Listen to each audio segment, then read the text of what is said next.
Project Mercury. This was NASA's first human spaceflight program, designed to answer the fundamental question, can a human survive in space? Using a tiny, one-person capsule, the program successfully put the first Americans into space. It included Alan Shepard's suborbital hop and John Glenn's historic first orbital flight, proving that humans could function in weightlessness and paving the way for more ambitious missions. The Mercury 7 astronauts also became the public face of NASA's early promise and helped build national support for the moon race. Project Gemini. The crucial bridge between Mercury and Apollo. Gemini was a two-person spacecraft designed to master the complex skills needed to go to the moon. Over 10 missions, its astronauts performed the first American spacewalks, practiced orbital rendezvous and docking maneuvers for the first time, and proved humans could endure up to 2 weeks in space, all non-negotiable requirements for a lunar mission. Missions like Gemini 8 and Gemini 12 sharpened docking and EVA techniques that directly informed Apollo's operational playbook. Apollo. The monumental program that fulfilled a national goal, to land a man on the moon and return him safely to Earth.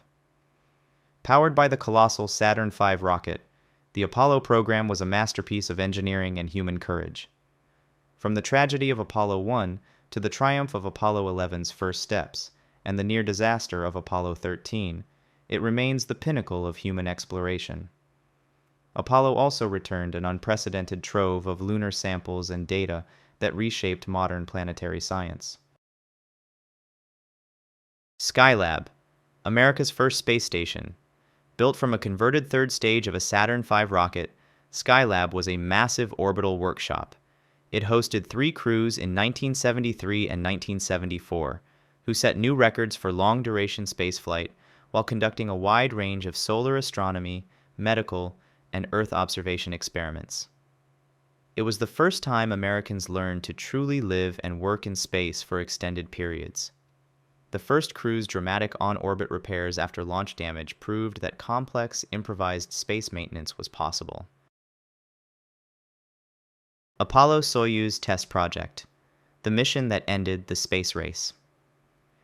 In 1975, an American Apollo spacecraft docked with a Soviet Soyuz capsule in Earth orbit, and the 2 rival crews shook hands through the open hatch. This was the first international crewed mission in history. More than a technical test, it was a powerful symbol of a new era of détente and cooperation in space. Its docking collaboration helped set the tone for later international partnerships that culminated in the ISS era. Space Shuttle. For 30 years, this was the backbone of American human spaceflight. The Space Shuttle was the world's first reusable orbital spacecraft, a winged vehicle that launched like a rocket and landed like a glider.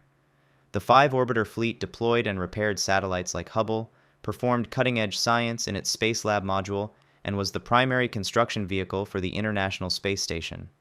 The tragedies of Challenger and Columbia also fundamentally reshaped NASA's safety culture and long-term strategy. Constellation. The Constellation program was NASA's first major effort in the 21st century to return humans to the Moon and then go on to Mars. Conceived in the wake of the Columbia disaster as a replacement for the Space Shuttle, the program planned a new fleet of vehicles, the Ares 1 rocket for crew, the heavy-lift Ares 5 for cargo, and the Orion crew capsule with its Altair lunar lander.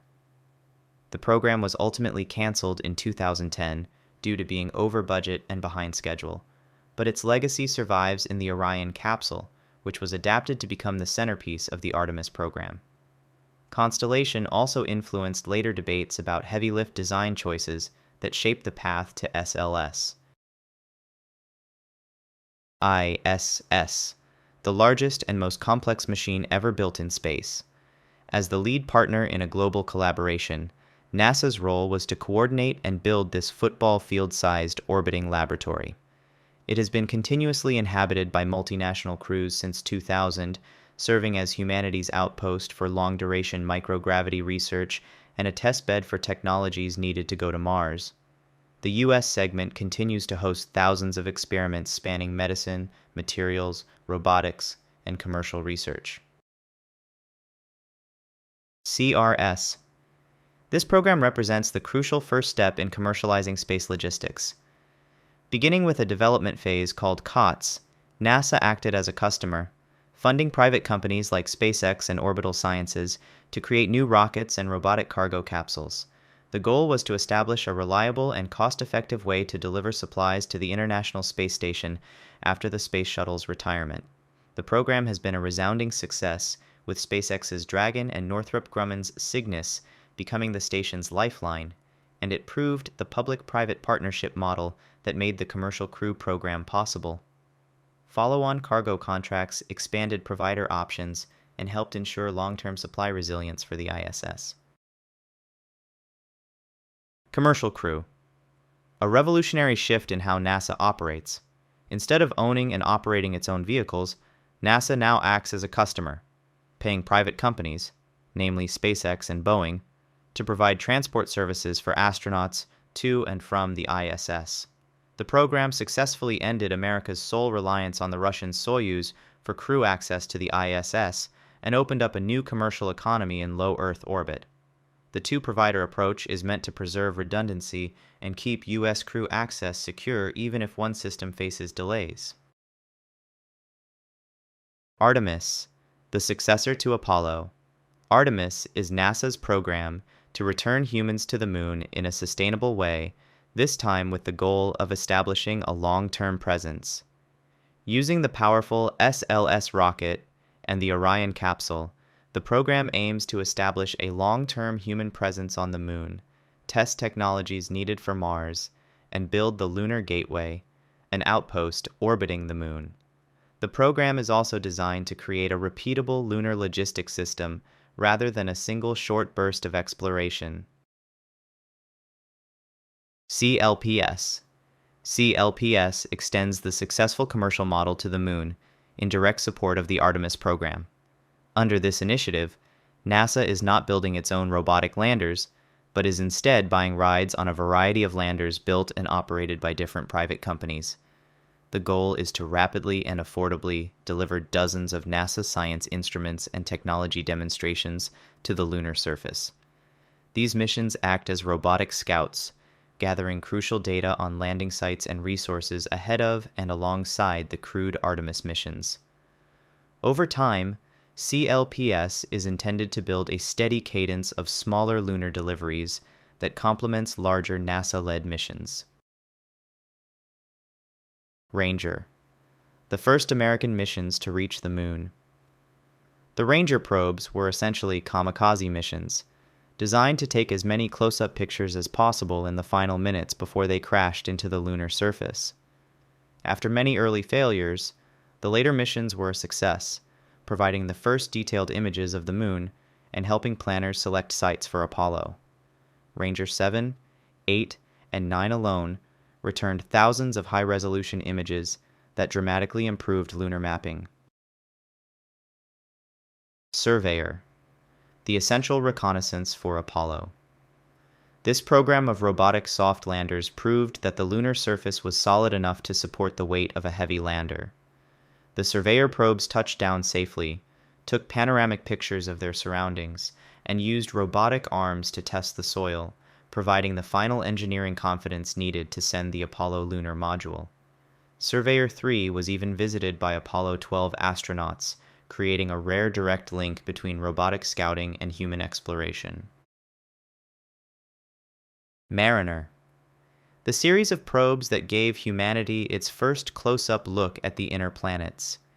Mariner spacecraft were the first to fly by Venus, revealing its hellish, high-temperature environment. The first to fly by Mars, showing a cratered moon-like surface, and the first to fly by Mercury. They were the true robotic trailblazers of interplanetary exploration. Mariner 9 also became the first spacecraft to successfully orbit another planet, setting the standard for modern planetary reconnaissance. Pioneer. The first probes to brave the outer solar system. Pioneer 10 and 11 were the first spacecraft to cross the main asteroid belt, the first to fly by Jupiter, and the first to get a close look at Saturn. They carried the famous golden plaques with a message from humanity. They were the pathfinders that proved the journey was possible. The broader Pioneer family also included important solar and Venus missions, showing how early NASA program labels often covered multiple exploration goals. Voyager, arguably the most successful robotic exploration program ever launched. The twin Voyager 1 and 2 spacecraft took advantage of a rare planetary alignment to conduct a grand tour of the outer solar system, visiting Jupiter, Saturn, Uranus, and Neptune. They are now in interstellar space, still transmitting data and carrying the famous golden records as messages to the cosmos. Voyager 2 remains the only spacecraft to have visited Uranus and Neptune up close, making its discoveries uniquely irreplaceable. Viking, the first successful, long-term missions on the surface of Mars. In 1976, the two Viking orbiter lander pairs went into orbit and then sent their landers to the Martian surface. They took the first panoramic color photos from the ground, monitored the weather, and conducted the first and only NASA biology experiments on Mars designed to look for possible signs of life in the Martian soil. The results were intriguing but ultimately inconclusive, fueling decades of debate and shaping how later Mars life search missions were designed. Discovery, a class of low-cost, highly focused robotic missions. Under this program, a scientist can propose a complete mission to answer a specific question. It has produced some of NASA's most famous science missions, including the Kepler Space Telescope that hunted for exoplanets, the Dawn mission that orbited 2 asteroids, and the Messenger probe that orbited Mercury. Discovery's competitive, cost-capped model has been one of NASA's most effective ways to generate high scientific return with relatively modest budgets. New Frontiers, the medium-class missions, more ambitious and expensive than Discovery. This program tackles major strategic science goals. Its incredible successes include the New Horizons probe that gave us our first look at Pluto, the Juno orbiter currently studying Jupiter's deep interior, and the OSIRIS-REx mission that successfully returned a sample from an asteroid. New Frontiers selections effectively serve as NASA's way of prioritizing the next must-do targets between smaller Discovery missions and massive flagship efforts. Mars exploration, NASA's modern, sustained, multi-decade strategy for exploring the red planet. This is not a single mission, but a continuous umbrella program that has included a fleet of orbiters like the Mars Reconnaissance Orbiter and a series of iconic rovers: the Mars Exploration Rovers, Spirit and Opportunity, the Mars Science Laboratory, Curiosity, and the Mars 2020 rover, Perseverance. A key long-term thread of this program is the step-by-step push towards sample return and eventual human mission planning. LRO, the modern workhorse of lunar exploration. Launched in 2009, LRO is a powerful orbiter that has been creating a comprehensive, high-resolution 3D map of the entire Moon. Its mission is to identify safe landing sites, locate potential resources like water ice, and characterize the lunar radiation environment, providing the essential guidebook for the Artemis program. Its detailed imagery and polar observations have been crucial for understanding where future surface operations can be safest and most productive. Great Observatories. This was a historic initiative to view the universe across the entire electromagnetic spectrum by launching a fleet of 4 powerful, complementary space telescopes. The most famous was the Hubble Space Telescope, which observed in visible and ultraviolet light, revolutionizing nearly every field of astronomy and becoming a global cultural icon. To see the most energetic and violent events, NASA launched the Compton Gamma Ray Observatory, which detected supernovas and mysterious gamma-ray bursts. Its counterpart for the high-energy universe was the Chandra X-ray Observatory, designed to study extremely hot regions like exploding stars and the matter swirling around black holes. And finally, the Spitzer Space Telescope was the infrared specialist, capable of peering through clouds of cosmic dust to see the birth of stars and planets, providing a complete, multi-wavelength view of the cosmos. JWST, the scientific and spiritual successor to Hubble. JWST is the largest and most powerful space telescope ever built.